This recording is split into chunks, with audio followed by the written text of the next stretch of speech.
సింహాచలంలో వరాహ నారసింహస్వామిగా ఎందుకు వెలిశాడు? సింహాచలం అత్యంత ప్రసిద్ధి చెందిన పుణ్యక్షేత్రం.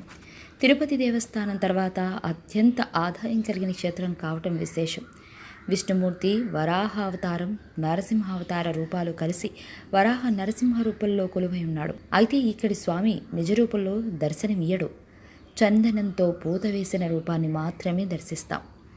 సింహాచల పుణ్యక్షేత్ర ప్రాశస్త్యం ఏమిటి? ఇక్కడి స్వామి 2 అవతారాలు కలిగి ఒకటే రూపంలో ఎందుకు వెలిసాడో తెలుసుకుందాం.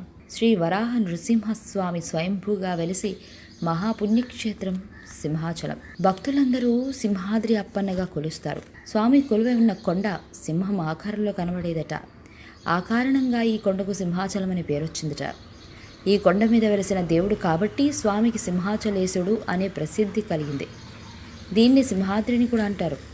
పురాణ కథనాల ప్రకారం వైశాఖ మాస శుక్లపక్షం నాడు పూర్ణిమకు ముందు వచ్చే చతుర్దశి నాడు పగలు రాత్రి గాని సాయం సంధ్యా సమయంలో పూర్తిగా నరుడు మృగం కాకుండా ఆ రెండూ కలిసిన శరీరంతో సుమారు 10 తాటి చెట్ల పొడవున్న పరిణామంతో ఆవిర్భవించాడు నరసింహస్వామి.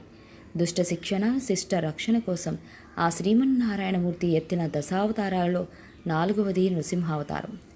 అయితే సింహాచలంలో మనం దర్శించుకుంటున్నది వరాహ నరసింహస్వామి. దీనికి సంబంధించి ఒక పురాణ కథ ప్రాచుర్యంలో ఉంది. ప్రహ్లాదుడు పరమ విష్ణు భక్తుడు. ఎప్పుడూ విష్ణునామస్మరణ గావిస్తుండేవాడు. అయితే అతని తండ్రి హిరణ్యకశిపునికి కుమారుని విష్ణు భక్తి నచ్చదు. తన కుమారుని విష్ణు భక్తి నుంచి మరల్చడానికి హిరణ్యకశిపుడు ఎన్నో ప్రయత్నాలు చేశాడట. కుమారునికి నయానా భయాన నచ్చజెప్పి చూశాడు. అయినప్పటికీ ప్రహ్లాదునిలోని ఎటువంటి మార్పు లేదు.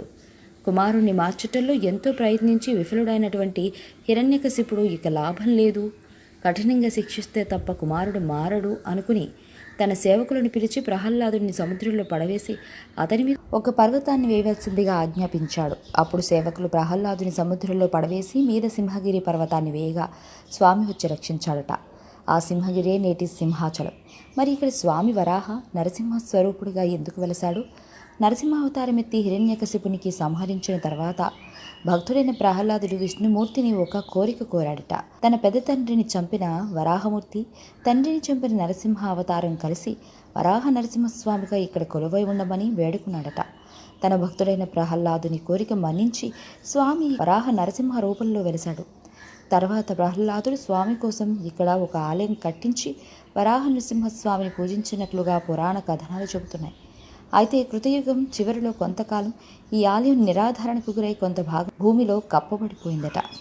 ఆ తర్వాత కాలంలో చంద్రవంశం రాజైనటువంటి పరూరవుడు ఈ ఆలయాన్ని పునరుద్ధరించినట్టుగా పురాణ కథనాలు చెబుతున్నాయి. ఒక సందర్భంలో స్వామి కలలో కనబడి తాను సింహాచల కొండ ప్రాంతంలో పుట్టలో ఉన్నానని అక్కడ ఆలయం నిర్మించమని చెప్పాడట.